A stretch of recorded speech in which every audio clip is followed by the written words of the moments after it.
तो यहाँ पर हम देखते हैं प्रिय भाई बहनों, और विशेष करके हम पढ़ेंगे नीति वचन की किताब, उसका 18 अध्याय, नीति वचन 18 अध्याय, पहला वचन सभी साथ में पढ़ेंगे। जो दूसरों से अलग हो जाता है वह अपनी ही इच्छा पूरी करने के लिए ऐसा करता है, पर सब प्रकार की खरी बुद्धि से बैर रखता है। मूर्ख का मन समझ की बातों पर नहीं लगता, वह केवल अपने मन की बात प्रकट करना चाहता है। यहाँ हम 6-7 वचन तक पढ़ते हैं। जहाँ दुष्टता आती है वहाँ अपमान भी आता है, और निरादर के साथ निंदा आती है। मनुष्य के मुंह के वचन गहरा जल और उमड़ने वाली नदी के सोते हैं। दुष्ट का पक्ष करना, धर्मी का हक मारना अच्छा नहीं है। बात बढ़ाने से मूर्ख मुकदमा खड़ा करता है और अपने को मार खाने के योग ठहराता है। मूर्ख का विनाश उसकी बातों से होता है और उसके वचन उसके प्राण के लिए फंदे होते हैं। तो दुष्ट और मूर्खों के संबंध में 1 से 7 पद तक हम इन वचनों को ध्यान किया है, पढ़ा है। तो यहाँ पर हम देखा कि जो दूसरों से अलग हो जाता है वो अपनी इच्छा पूरी करने के लिए ऐसा करता है। जो दूसरों से अलग हो जाता है, 2 प्रकार के लोग अलग होते हैं। एक भलाई करने के लिए, वो जिसमें सबों की भली हित है, और एक जो है वो अपनी इच्छा पूरा करता है बुराई करने के लिए। तो 2 प्रकार के लोग। अब देखिए, कोई वैज्ञानिक जो है सभी लोगों से अलग हो जाता है क्योंकि वो एकांत समय बिता करके कुछ शोध करना चाहता है और उसका कुछ रिजल्ट निकाल के लोगों की भलाई के काम के लिए करना चाहता है। और कुछ प्रभु के दास लोग भी और एकाकी समय बिताते हैं क्योंकि वो प्रार्थना में समय बिताएं, बाइबल अध्ययन में समय बिताएं। प्रभु यीशु मसीह भी जो है जंगली स्थानों में जाकर के प्रार्थना में समय बिताते थे। और प्रभु यीशु मसीह पहाड़ में भी रुक गए, सभी चेलों को आगे भेज दिए। तो कुछ भले उद्देश्य के लिए और ये जो है और एकाकी समय बिताते हैं। पर हम जो पूरा पढ़ते हैं वचन को और लिखते हैं कि सब प्रकार की खरी बुद्धि से बैर रखने वाला।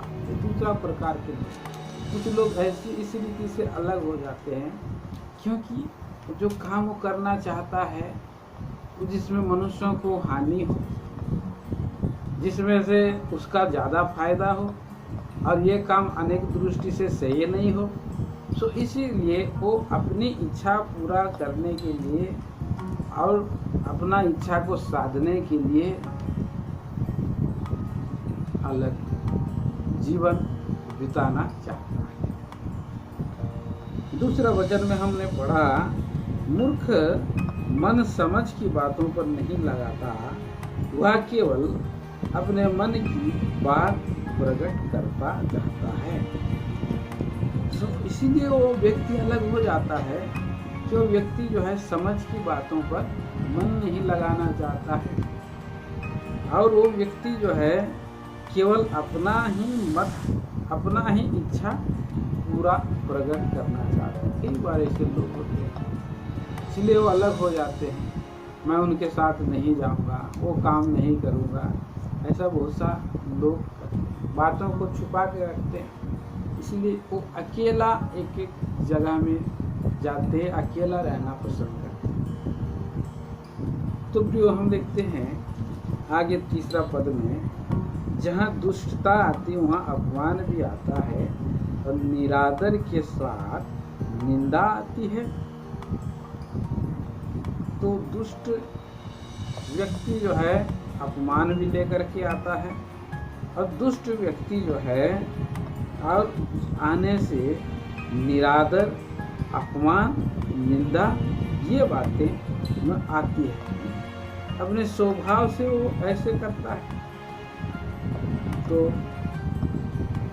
दुष्ट अपने ही स्वभाव के कारण तिरस्कृत हुए, इसके अतिरिक्त धार्मियों को उन्हें तुच्छ समझा और अपमान के साथ लज्जा और निंदा आई। चौथा वचन हम पढ़ते हैं, मनुष्य के मुंह के वचन गहरे जल और उमड़ने वाली नदी बुद्धि के सोते हैं। ये मनुष्य का जो मुंह है वो एक गहरा सोता के नहीं है, बातें खत्म नहीं होती है। गहरा सोता, इस शब्द जो है एक सोता के समान है। ये जो गहरा जल के समान है, जो वचन है, ये मुंह का जो वचन है ये गहरा जल के समान है। और वो कहाँ से आती है? वो बुद्धि से आती है, मस्तिष्क से आती है, और वो उमड़ने वाली नदी बुद्धि के सोते हैं, वहाँ से निकल के आती है। और वो कभी सूखती नहीं, आते रहती, वो सूखती नहीं है। तो ऐसा ये प्रभु का और अद्भुत मनुष्य का जो है जीवन में जो बनाया है कीर्ति है। आगे हम देखते हैं, यहाँ पर हम पढ़ते हैं 5 पद में, दुष्ट का पक्ष करना और धर्मी का हक मारना अच्छा नहीं है। दुष्ट व्यक्ति का पक्ष करना अच्छा नहीं है।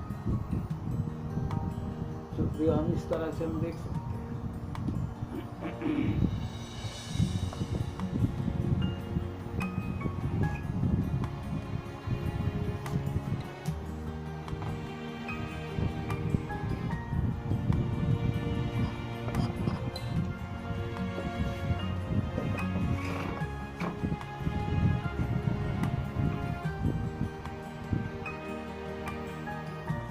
हम यहाँ पर दूसरा विचार में हम आते हैं। यहाँ पर हम देखते हैं प्रियो कि दुष्ट व्यक्ति का पक्ष करना, धर्मी का हक मारना अच्छा है। बहुत सारे दुष्ट जो हैं घमंडी होते हैं, अपनी इच्छा के अनुसार जीवन बिताते हैं। बहुत सारे लोग पक्षपात करते हैं, धर्मियों को, जो दुष्टों को ऊपर बैठाते हैं, सोने के छल्ले पहने हुए व्यक्ति को, और गरीबों को नीची जगह में बैठाते हैं, पक्ष करते हैं, पक्षपात करते हैं। अच्छा नहीं। फिर वो 7-6 वचन पढ़ते हैं, बात बढ़ाने से मूर्ख मुकदमा खड़ा करता है और अपने को मार खाने के योग्य दिखाता है। तो बात जो बढ़ाता है, बात बढ़ाने से मूर्ख अपने मार खाने के योग्य दिखाता है। तो इस समय हम देखते हैं वचन के अनुसार कई बार लोग जो है अपने मुंह से विनाश को लेकर के आते हैं और अपने ही प्राण को फंदे में फंसाने का कोशिश करते हैं। अपने ही प्राणों को फंदे में फंसाते हैं। इस तरह से मनुष्य ऐसा है। और हम देखते हैं यहाँ पर पढ़ेंगे हम लोग 7, 8 और 9 वचन। मूर्ख का विनाश उसकी बातों से होता है और उसके वचन उसके प्राण के लिए फंदे होते हैं। कानाफूसी करने के वचन स्वादिष्ट भोजन के समान लगते हैं, ये पेट में पच जाते हैं। जो आलस से काम करता है वह बिगाड़ने वाले का भाई है।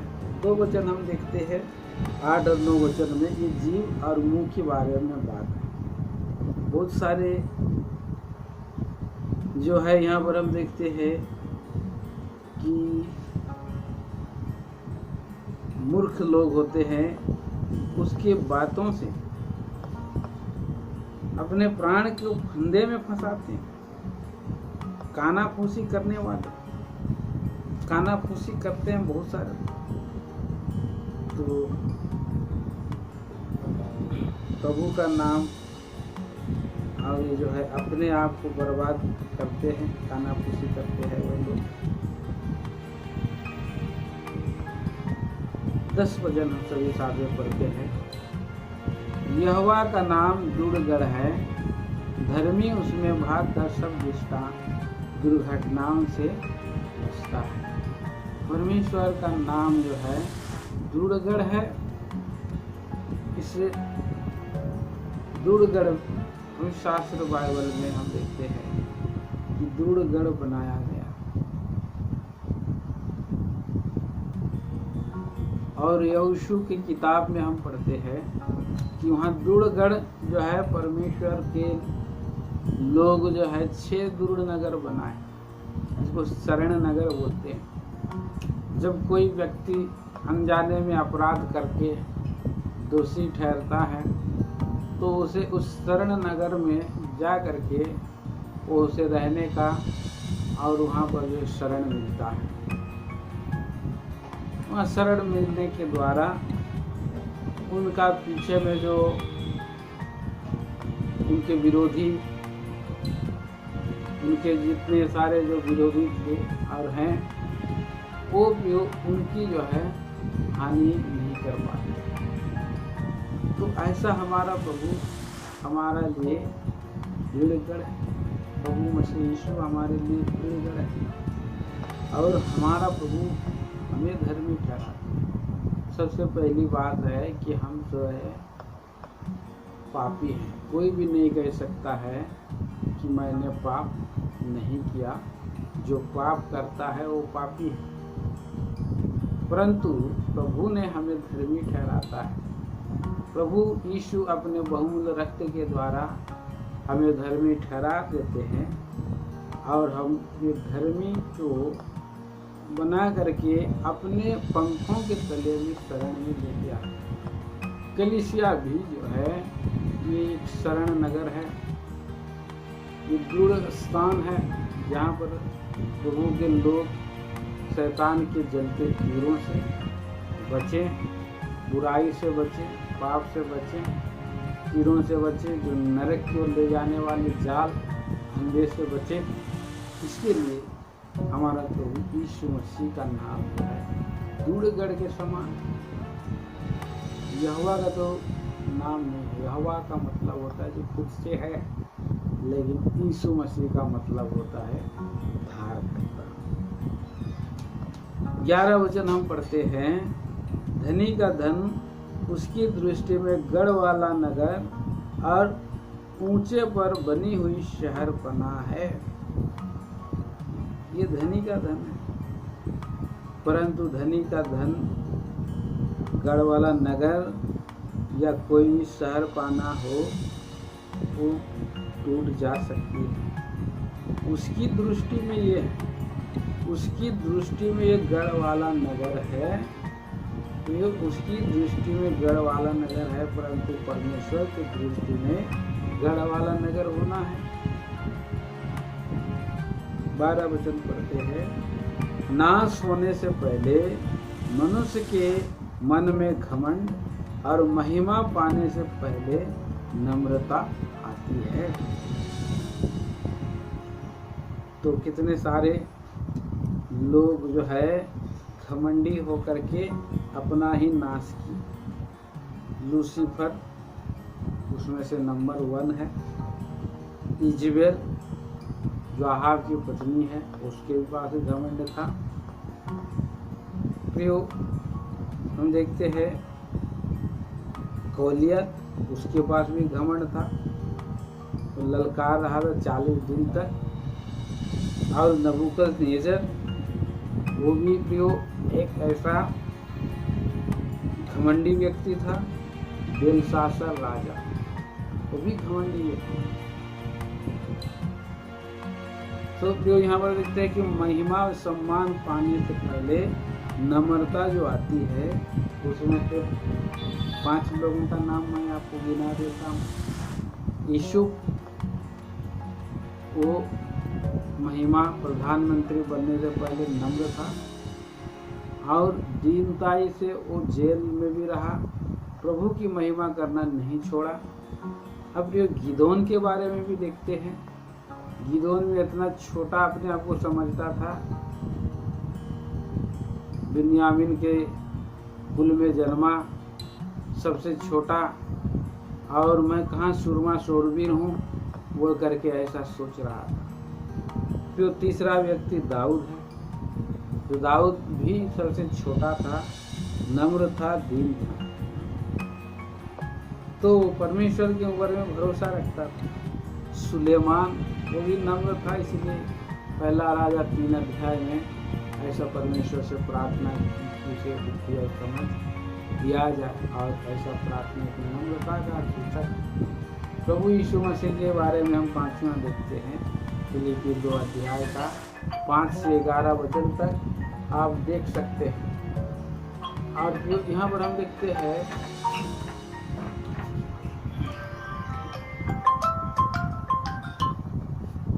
तो इस तरह से हम देखते हैं कि किस तरह से हम देखते हैं कि प्रभु में 5 घमंडी लोग जो है नाश हो गए, लेकिन जो प्रभु में जो दीन लोग हैं वो उन लोगों को महिमा मिली।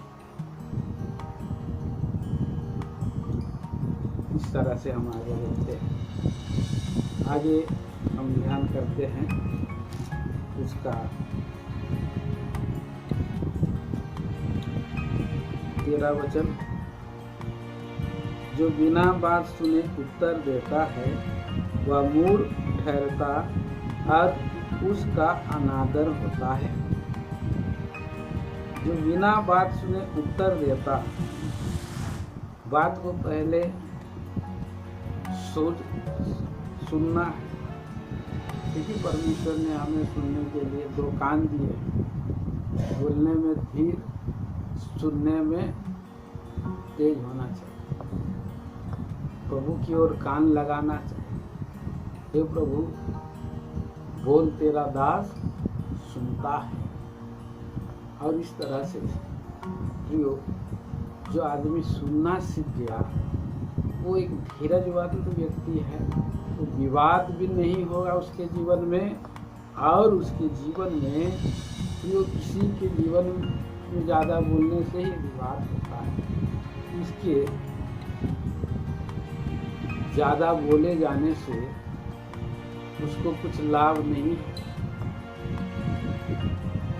ज़्यादा बोले जाने से कभी किसी को लाभ नहीं है। इसलिए कई बार लोग आधा सुनते हैं और काम को बिगाड़ देते हैं, गड़बड़ा, उसके रियल भेद को बोला है, उसका मतलब उसने जो है नहीं समझा, और बहुत सारे प्रकार से उत्तर दे देते हैं। और इसलिए जो बिना बात सुने उत्तर देता है वो मूर्ख ठहरता है,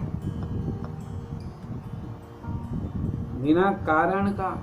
इसलिए जब हमें किसी को कोई हमसे बात करता है, उसको पहले उससे पूछना है, समझ लेना है, और उसके बाद जो है उत्तर देने से हमारा अनादर नहीं होगी। आगे हम पढ़ते हैं 14 वचन, रोग में मनुष्य अपनी आत्मा से संभलता है, परंतु जब आत्मा हार जाती है तब उसे कौन सह सकता है।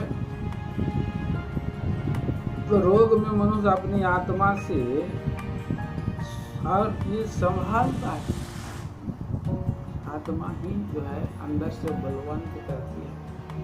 इसलिए जब व्यक्ति बुजुर्ग हो जाते हैं तो उनके पास जो है कि विकार की बातें, चिंता की बातें नहीं रखनी है, क्योंकि अगर वो आत्मा दुखी हो जाता है तो उसके बाद क्या हो जाता है, वो सह नहीं सकता है, कोई भी सह नहीं सकता है। पवित्र शास्त्र में हम देखते हैं कि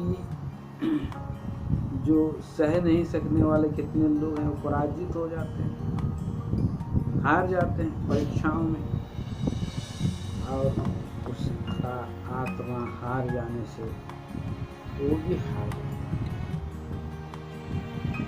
आगे हम देखते हैं यहाँ पर 15 वचन, समझ वाले का मन ज्ञान प्राप्त करता है और बुद्धिमान ज्ञान की बात की खोज में रहते हैं।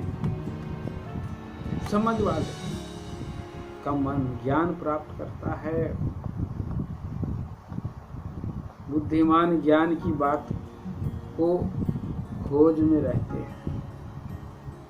तो समझ वाला का मन ज्ञान खोजता है, बुद्धिमान जो है और बुद्धि की बातें खोजता है।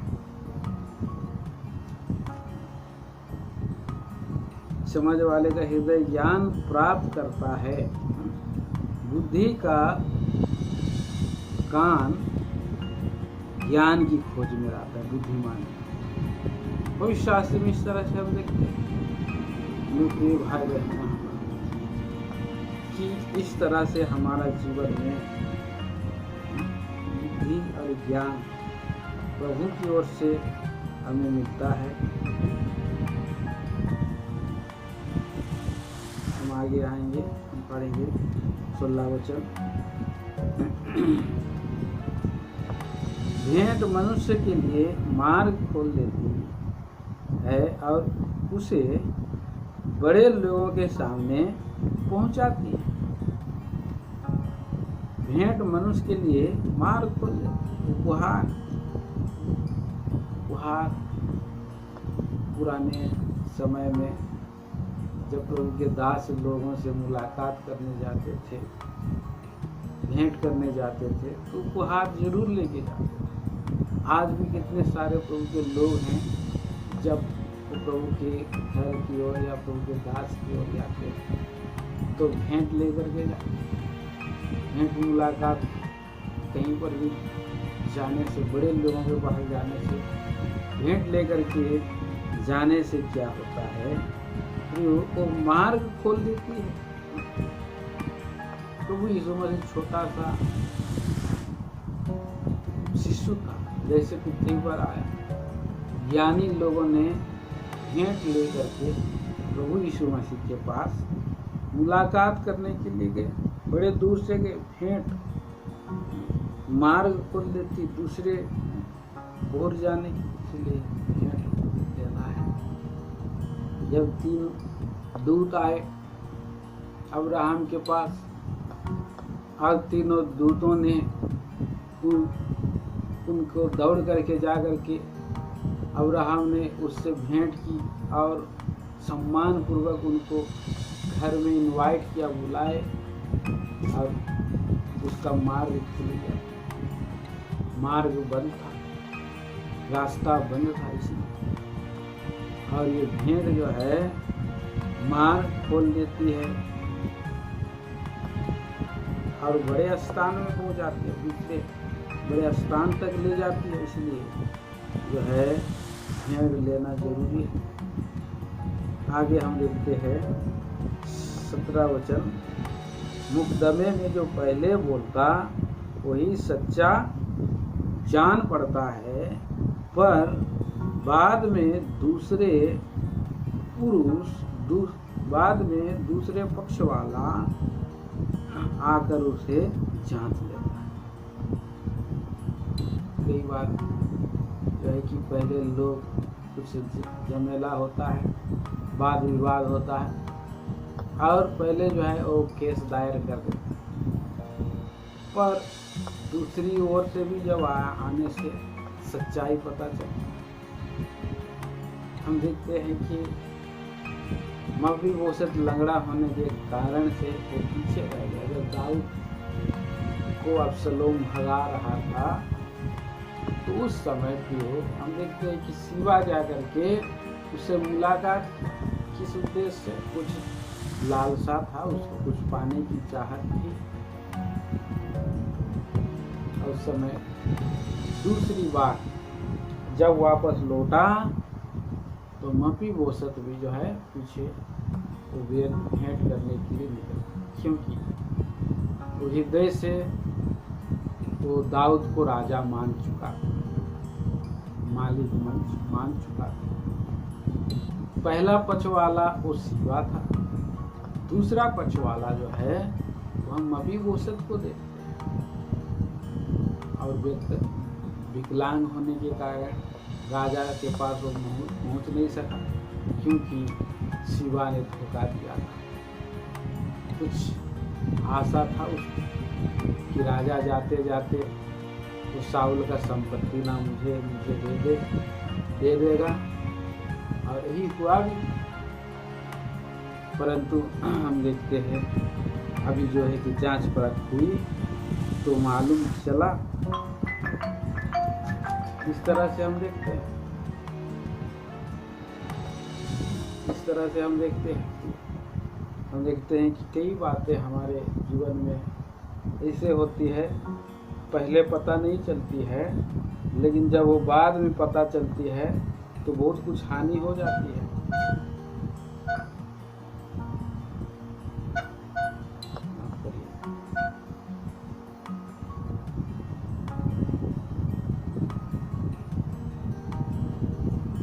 और इस तरह से हम देखते हैं प्रियो, जहाँ पर पहले जो है सुलेमान के बारे में भी हम देखते हैं, माफ करिए दानियल के बारे में भी हम यहाँ पर देखते हैं कि 6 अध्याय में नबूकदनेस्सर के पास और कुछ अधिकारी लोग, ऑफिसर्स लोग आकर के और बड़े प्रेम से उनको जो है और बढ़ाई कि 1 महीने तक नबूकदनेस्सर राजा को छोड़कर दारा राजा को छोड़ करके और किसी को कोई प्रणाम करे तो उसे सिंह के मुंह में डाला जाए। परंतु बाद में उसको पता चला कि ये पक्ष वाला आकर के क्या कह गया, ये दानियल को बात फंसाने के लिए था, बात अधूरी था, और उसने उतावली से हमारी भलाई ही तो के लिए और बड़ाई के लिए ये आज्ञा निकाला जा रहा है, क्योंकि दारा राजा वो सिग्नेचर कर साइन कर, बाद में उन्हें मालूम चला। तो हम देखते हैं इस तरह से, और आगे हम पढ़ेंगे 18 पद में, चिट्ठी डालने से झगड़े बंद होते हैं और बलवंतों की लड़ाई का अंत होता है। तो बलवंत लोग कुछ बातों के लिए हम मानते नहीं हैं, नहीं फलाना का, अगर किसी खेत का ही भाइयों में भी और बंटवारा होने के लिए रुकावट होता है, ये वो फलाना खेत मेरे बड़े भाई का ज़्यादा हो जा रहा है या छोटे भाई का ज़्यादा हो गया, मेरा कम हो। इसी तरह से 12 गोत्र के लोग जब इस्राएल देश का बंटवारा हुआ था तो उस समय भी परमेश्वर के सामने में चिट्ठी डाला गया। 12 गोत्र लोग ये ना कहने पाए कि फलाना जो है उपजाऊ भूमि उस भाई को दिया गया और मुझे सूखी भूमि मिली, वरन पर गोत्र के लिए चिट्ठी डाली। और इसीलिए जब चिट्ठी डाली जाती है तो सबों को संतुष्टि होती है। और जो याजक लोग जो सेवा करते थे पुराने नियम में, वो सब भी याजक लोग चिट्ठी डाले जाते थे। जकरिया की किताब में भी हम देखते हैं, ये यूहन्ना लूका रचित सुसमाचार में भी हम देखते हैं कि वो जो जकरिया जो है उसके नाम में चिट्ठी डाली गई और उसने सेवा किया पूरा दिन को पूरा। चिट्ठी डालने से बलवंतों की लड़ाई बंद हो जाती है। और हम 19 पद पढ़ते हैं, चिड़े हुए भाई को मनाना दूर नगर से लेने से कठिन होता है, परंतु झगड़े राजभवनों के दंडों के समान हैं। चिड़े हुए भाई को मनाना दूर नगर से के ले लेने से कठिन होता है। तो चिड़ा हुआ भाई को मनाना बहुत कठिनाई बात, एक प्रकार के युद्ध की बात। याकूब से उसका बड़ा भाई चिड़ा हुआ भाई को कैसे मनाए उसको समझ में नहीं आ रहा, इसीलिए कि उसका भाई को मनाने के लिए युक्ति किया उसने। सारे दासों को, कुछ को बकरियों को लेकर के आगे झुंड में रखा, कुछ को और उसके पीछे पीछे उसने जो है उसके गधों को लेकर के, उसके पीछे जो है ऊँटों को लेकर के, उसके पीछे बैलों को, गायों को लेकर के और भेजते गए कि मेरा भाई को मैं उपहार दे करके प्रणाम करके मैं उसको जो है मना लूं। तो चिड़ा हुआ भाई को मना देना नगर को ले लेने के समान कठिन होता है।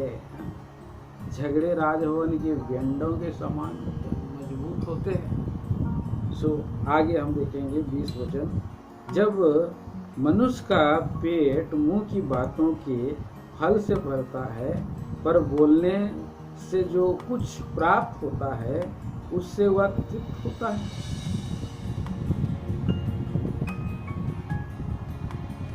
प्रभु की ओर से प्रभु सभी भाई बहनों को अच्छा स्वस्थ से रखा है, हर एक कमी घटी को पूरा किया है। प्रभु के डर भयों के लिए हर आवश्यकताएं प्रभु देते हैं। जवान सिंह को घटी होगी तो भूखे भी रहेंगे, परंतु यहोवा की खोजिया को कभी किसी भली वस्तु की घटी नहीं हो। और प्रभु का वचन में हम पढ़ते हैं कि आपस में एक दूसरे का प्रेम को छोड़ करके और किसी बातों में कर्जदार ना रहो। प्रेम में किया हुआ जो बात है, शब्द है, 2-4 शब्द हम कहते हैं तो मनुष्यों के हृदय में एक प्रकार का तृप्ति देती है, शांति देती है। इसलिए भाई और बहनों से आपस में बातचीत करना चाहिए। मनुष्य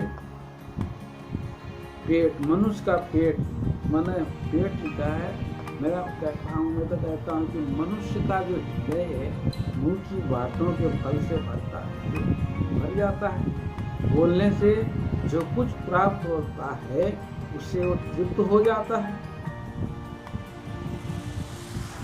तो कुछ भाई लोग इतना अपने आप को रिजर्व रखते हैं, कुछ बहन अपने आप को इतना रिजर्व रहते हैं कि थोड़े से भी बात करके उसके बाद बंद कर देते हैं। तो फिर हम देखते हैं, यहाँ पर देखते हैं एक भाई को हम तृप्त दे सकते हैं, बहन को तृप्त कर सकते हैं, मुंह की बातों से उसका हंसी को हम दे सकते हैं, खुशी को दे सकते हैं और उसका मन को हम तृप्त कर सकते हैं, जो कि हम इतना सारा भोजन वस्तु को रुपया पैसे को दे करके हम नहीं कर सकते। आगे हम देखते हैं 21 पद में, जीव के वश में मृत्यु और जीवन दोनों होते हैं, और जो उसे काम में लाना जानता है वह उसका फल भोगता है। तो फल भोग, जीवन भी है मृत्यु भी है जीव के अंदर। और यहाँ पर हम देखते हैं कि एक व्यक्ति अपनी मृत्यु को भी कमा सकता है जीव के द्वारा। एक ऐसी आग है जो मनुष्य के जीवन गति को आग लगा देती है। एक जैसे एक वन में जलाने के लिए तिल्ली काफी है, और मनुष्य का जो जीवन एक घोड़े के समान है, एक लगाम की जरूरत पड़ती है, वैसा है ये जीवन को जीव चलाती है। जैसे जो झील में जो जो नाव होता है, उसके लिए एक पतवार ही उसको दिशा दे सकती है, वैसा जीव जो है मनुष्य को दिशा दे सकता है, जीवन नरक की ओर ले सकता है। यह जो है वो जीवन की ओर, मृत्यु और जीवन दोनों उसके वश में है, और जो उसको काम में लाना जानता है वो उसका फल भोगेगा। ये जीवन बातें, किसी को हम कुछ बात को बोलेंगे अंगारे राख ऐसा डालेंगे, लेकिन उसी वचन से उसी जीव से कुछ ऐसे बातें बोलेंगे इससे मनुष्य का हृदय गदगद खुशी से भर जाता है। आगे 22 पद में हम पढ़ते हैं, जिसने स्त्री ब्याह ली उसने उत्तम पदार्थ पाया और यहोवा का अनुग्रह उस पर हुआ। तो जो ये स्त्री जो है एक उत्तम पदार्थ परमेश्वर देता है, और ये परमेश्वर की ओर से अनुग्रह होने से स्त्री प्राप्त हो सकता है। इतने सारे जानवर थे अदन के वाटिका में, लेकिन कोई भी उसके कोई भी आदम का और मेल खाने वाला नहीं। इसीलिए परमेश्वर ने अनुग्रह करके और उसके हड्डी में से, आदम के हड्डी में से, और वहाँ जो है एक स्त्री बनाया, हव्वा। हम उत्पत्ति के 2 अध्याय का 18 वचन से पढ़ते हैं। और ये एक प्रकार से परमेश्वर का अनुग्रह था साथ में चलने के लिए, कि सब बातों में वो मेल खाए। और ऐसा मेल खाने वाला अगर परमेश्वर की ओर से अगर नहीं हो, या उसको बिहा ना ले, भगा के ले जाए अपने मन से उसके साथ में, तो मुश्किल है, कठिन है। सब विषय में मेल खाना चाहिए, आत्मा प्राण देह, तभी वो साथ चल सके। 23 और 24 वचन हम पढ़ते हैं, निर्धन गिड़गिड़ा कर बोलता है परंतु धनी कड़ा उत्तर देता है। निर्धन गिड़गिड़ा कर बोलता है पर धनी कड़ा उत्तर देता है। निर्धन व्यक्ति बड़ी दीनताई से ही समझ बूझ करके देखते, एक निर्धन व्यक्ति था, प्रभु के सामने आंख उठाना भी ना चाहा और गिड़गिड़ा करके कहा, मुझ पापी पर दया कर। लेकिन वहीं पर प्रार्थना करते करते ही कड़ा उत्तर से बात कर रहा है परमेश्वर के सामने धनी व्यक्ति, अपने धन का उसके पास घमंड रहता है। क्यों यहाँ पर हम देखते हैं 24 पद में, मित्रों के बढ़ाने से तो नाश होता है, पर ऐसा मित्र होता है जो भाई से भी अधिक मिला रहता है। इसलिए मित्रों को बढ़ाने से नाश हो सकता है। एक मित्र हमारे लिए बहुत है, और वो है प्रभु यीशु मसीह, जो भाई से भी बढ़ करके है। भाई इसीलिए जन्म होता है कि भाई की सहायता करे, पर भाई भी भाई को समय पर सहायता नहीं करता है आज के डेट में, इन दिनों में और उन दिनों में। पर भाई से भी बड़ा भाई हमारा प्रभु यीशु मसीह है। और इसीलिए प्रभु यीशु मसीह अपने चेलों को उसने अपने भाई के रूप में उसने और ग्रहण किया। दूसरा इब्रानियों की पत्री 2 अध्याय में आप पढ़ते हैं। भाई बन गया हमारे लिए, बड़ा भाई बन गया, हमारे लिए जान दिया, बचाया, हमारे लिए धार्मिकता हमें दिया, पाप उसने उठाया, पूरा जिम्मेवारी उसने लिया। प्रभु की अनुग्रह और दया बहुत बड़ी। प्रभु सहायता करे। इसमें वचन 18 अध्याय